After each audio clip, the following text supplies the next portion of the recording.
জিয়া সারা রাত ছিল তার বয়ফ্রেন্ডের সঙ্গে। পরদিন সকালে তার বর এসে তাকে বলে, তুমি কেন ওর সাথে সম্বন্ধ রেখেছ?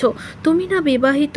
তখন তার বরকে সে উত্তর দেয়, আমি বিবাহিত, শুধু তো কন্ট্যাক্টে, আমি চাইলেই তোমাকে নাচাতে পারি। এই বলে তার গায়ে হাত দিতে থাকে।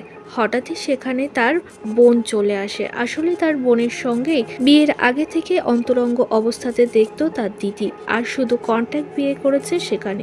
তবে হঠাৎই সেখানে চলে আসে তার বয়ফ্রেন্ড। সে ভয় পেয়ে যায় আর বলতে থাকে, এ কোথা থেকে চলে এলো।